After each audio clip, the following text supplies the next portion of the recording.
जय हिंद। आज खान सर के पीडीएफ से वन लाइनर क्वेश्चन देखेंगे। तो चलिए क्वेश्चन स्टार्ट करते हैं। किस यूरोपीय विद्वान ने जस्टिन आदि यूनानी लेखकों द्वारा प्रयुक्त सेंड्रियोकोटस नाम की पहचान चंद्रगुप्त मौर्य के रूप में की? इसका आंसर हो जाएगा विलियम जॉन। क्वेश्चन देखेंगे, यूनानी लेखकों ने चंद्रगुप्त मौर्य के लिए किस नाम का प्रयोग किया? सेंड्रियोकोटस तथा एंट्रोकोटस। क्वेश्चन देखेंगे, प्रथम भारतीय साम्राज्य स्थापित किया गया था चंद्रगुप्त मौर्य के द्वारा। क्वेश्चन देखेंगे, कौटिल्य प्रधानमंत्री था चंद्रगुप्त मौर्य का। चाणक्य अपने बचपन में जाने जाते थे विष्णुगुप्त के नाम से। मैकियावेली के प्रिंस से तुलना की जा सकती है कौटिल्य के अर्थशास्त्री को। बुलंदी बाग प्राचीन स्थान था पाटलिपुत्र का। क्वेश्चन देखेंगे, चंद्रगुप्त मौर्य ने सेल्यूकस को पराजित किया था 305 ईसा पूर्व में। क्वेश्चन देखेंगे, सर्वप्रथम किस इतिहासकार ने सेंड्रियोकोटस तथा एंड्रोकोटस नामों का तदमत्या चंद्रगुप्त के साथ स्थापित किया था? Sir William Jones. क्वेश्चन देखेंगे, बौद्ध तथा जैन ग्रंथ चंद्रगुप्त मौर्य को किस जाति का सिद्ध करते हैं? क्षत्रिय का, मौर्य क्षत्रिय। क्वेश्चन देखेंगे, किस ग्रंथ में चंद्रगुप्त को विड़सल तथा कुलहीन कहा गया? मुद्रा राक्षस। क्वेश्चन देखेंगे, किस अभिलेख से ज्ञात होता है कि राज्याभिषेक के 20 वर्ष बाद स्वयं अशोक ने लुम्बिनी में एक स्तंभ बनवाया और लुम्बिनी ग्राम को कर में छूट देकर 1/8 भाग कर दिया था? इसका हो जाएगा रोमनदोई स्तंभ अभिलेख। क्वेश्चन देखेंगे, निम्नलिखित में से मौर्य काल में लिए जाने वाला कर सेतु किस प्रकार का था? फल फूल एवं सब्जियों पर लगने वाला जो कर था उस सेतु कर था। क्वेश्चन देखेंगे, चंद्रगुप्त ने अपने जीवन के अंतिम दिनों में किस धर्म को अपनाया था? जैन धर्म को। सर्वप्रथम किस इतिहासकार ने यह बताया था कि मयूर मौर्य का वंशीय चिन्ह था? गुणवेडल। क्वेश्चन देखेंगे, किसने चंद्रगुप्त की सेना को डाकुओं का गिरोह कहा? जस्टिन। किस इतिहासकार के विवरण से पता चलता है कि नंदों के विरुद्ध सहायता याचना के उद्देश्य से चंद्रगुप्त पंजाब में सिकंदर से मिला था? प्लूटार्क। चंद्रगुप्त के प्रारंभिक जीवन की जानकारी के लिए हमें मुख्यतः किन स्रोतों पर ही निर्भर रहना पड़ता है? बौद्ध स्रोतों पर। चंद्रगुप्त मौर्य के किस राज्यपाल ने जूनागढ़ का सुदूर निर्माण करवाया था? पुष्यगुप्त था। मौर्य काल में साम्राज्य की राजधानी पाटलिपुत्र थी। क्वेश्चन देखेंगे, चंद्रगुप्त मौर्य ने किस जैन साधु की शिष्यता ग्रहण की थी? भद्रबाहु। हिंदू राज्य शासन के ऊपरी प्राचीनतम उपलब्ध रचना है अर्थशास्त्र। मौर्य काल में किस नगर को 20 के नगरों की रानी की संज्ञा दी गई थी? पाटलिपुत्र। क्वेश्चन देखेंगे, निम्नलिखित व्यक्तियों में से पुराणों में किसे द्विशर्म की संज्ञा प्रदान की गई है? चाणक्य को। मेगास्थनीज ने किस महत्वपूर्ण ग्रंथ की रचना की थी? इंडिका। क्वेश्चन देखेंगे, कौन सा अधिकारी सीमांत पर बने दुर्ग की रक्षा करता था? अंतपाल। यूनानी स्रोतों में बिंदुसार को किस नाम से पुकारा गया है? अमित्रकेटस। चंद्रगुप्त के सबसे पहले किस अभिलेख में उल्लेख मिलता है? रुद्रदामन प्रथम का जूनागढ़ अभिलेख में। क्वेश्चन देखेंगे, अपने अभिषेक के 13वें वर्ष बौद्ध धर्म के प्रचार के लिए अशोक ने पदाधिकारियों का एक नवीन वर्ग बनाया जिसे कहा गया धर्म महमत। क्वेश्चन देखेंगे, किन स्तंभ लेखों से ज्ञात होता है कि उसने वयुष्ठ, रज्जुक, प्रदेशक तथा युग्मक पदाधिकारियों को जनता के बीच जाकर धर्म के प्रचार एवं उपदेश करने का आदेश दिया? स्तंभ लेख के 3 एवं 5वें अभिलेख से।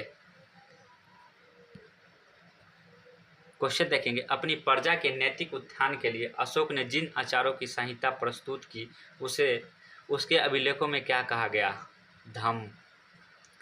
दिव्यवादन अशोक को बौद्ध धर्म में दीक्षित करने का श्रेय किस बौद्ध भिक्षु को प्रदान करता है? उपगुप्त। किन तमिल ग्रंथों से पता चलता है कि चंद्रगुप्त ने तमिल प्रदेश पर आक्रमण किया था? अहान एवं पूर्ण नारू। क्वेश्चन देखेंगे, मौर्य काल में राज्य की आय का प्रमुख स्रोत था? भूमि कर। क्वेश्चन देखेंगे, कौटिल्य के अर्थशास्त्र में गुप्तचरों को क्या कहा गया है? गुड पुरुष। क्वेश्चन देखिए, मौर्य काल में द्वारिक किसे कहा जाता था? राजप्रसाद के रक्षक को। किस स्तंभ लेख में अशोक के 7 अभिलेख उत्कीर्ण है, जबकि शेष स्तंभों पर केवल 6 लेख के उत्कीर्ण मिलते हैं? दिल्ली के टोपड़ा स्तंभ अभिलेख से। क्वेश्चन देखेंगे, बिंदुसार की मृत्यु के समय अशोक कहाँ का वायसराय था? उज्जैन। मौर्यकालीन कंटक शोधन थे, फौजदारी न्यायालय। मगध में 12 वर्ष लंबे अकाल का किस साहित्यिक कृतिक में जिक्र मिलता है? परिशिष्ट पर्व। अशोक ने किस अभिलेख में बुद्ध धम्म और संघ में अपनी आस्था की घोषणा की थी? भब्रू शिलालेख से। किसने सर्वप्रथम अभिलेखों के प्यादशिस और साहित्य के अशोक का समीकरण स्थापित किया था? टर्नर महोदय ने। पाटलिपुत्र में घनानंद से मगध का सिंहासन छीनने से पहले चंद्रगुप्त किन प्रदेशों को जीत चुका था? सिंध और पंजाब। क्वेश्चन देखेंगे, नियमित एवं अस्थायी सेना रखने वाला भारतीय इतिहास में पहला ज्ञातक शासक कौन था? बिंबिसार। अशोक के शिलालेखों में उल्लेखित ताम्रपर्णी किस देश के लिए प्रयुक्त हुआ है? श्रीलंका के लिए। किस ग्रंथ से हमें पता चलता है कि अशोक शिव का भक्त था? राजतरंगिणी। क्वेश्चन देखेंगे, अर्थशास्त्र में शीर्षस्थ अधिकारियों के रूप में किस शब्द के उल्लेख मिलता है? तीर्थ। मौर्य समाज में मुख्यमंत्री एवं पुरोहित की नियुक्ति के पूर्व इनके चरित्र को खूब जांचा परखा जाता था, जिसे कहा जाता था उपाध्याय प्रशिक्षण। क्वेश्चन देखेंगे, दीपवंश एवं महावंश के अनुसार अशोक ने अपने राज्याभिषेक के 4थे वर्ष में किसके प्रवचन से प्रभावित होकर बौद्ध धर्म को ग्रहण किया था? निग्रोध। चंद्रगुप्त के विषय में किसका कथन है कि उसने 6 लाख की सेना लेकर संपूर्ण भारत को रोक डाला और उस पर अपना अधिकार कर लिया? प्लूटार्क। क्वेश्चन देखेंगे, अशोक ने विशाल मौर्य साम्राज्य को प्रशासन की सुविधा के लिए कितने प्रांतों में बांट रखा था? 5। क्वेश्चन देखेंगे, किस ग्रंथ से पता चलता है कि अशोक ने कश्मीर में वितस्ता नदी के किनारे श्रीनगर नामक नगर की स्थापना की थी? राजतरंगिणी। किन शिलालेखों से खरोष्टी लिपि के साक्ष्य प्राप्त हुए हैं? मानसेहरा एवं सहवाजगढ़ी लिपि से। अशोक के अभिलेखों को पढ़ने में सर्वप्रथम 1837 ईस्वी में किस विद्वानों को सफलता प्राप्त हुई? जेम्स प्रिंसपे को। क्वेश्चन देखेंगे, किस इतिहासकार द्वारा मात्र अभिलेखों के आधार पर अशोक का इतिहास लिखने का संलग्न प्रयास किया गया है? डॉक्टर भंडारकर द्वारा। किस अभिलेख में अशोक का नाम अशोक मिलता है? मस्की एवं गुर्जर अभिलेख में। पुराणों में अशोक को कहा गया है अशोकवर्धन। क्वेश्चन देखेंगे, अशोक ने कलिंग पर आक्रमण किया अपने राज्याभिषेक के 8वें वर्ष लगभग 261 ईसा पूर्व में। अशोक की माता का नाम सुभद्रांगी था। भारत में शिलालेखों का प्रचलन सर्वप्रथम किया अशोक ने। अशोक के अभिलेखों को कितने भागों में बांटा जा सकता है? शिलालेख, स्तंभलेख, गुहालेख। अशोक के शिलालेखों की संख्या है 14। अशोक के स्तंभलेखों की संख्या है 7। रज्जुक थे, मौर्य शासन में अधिकारी थे।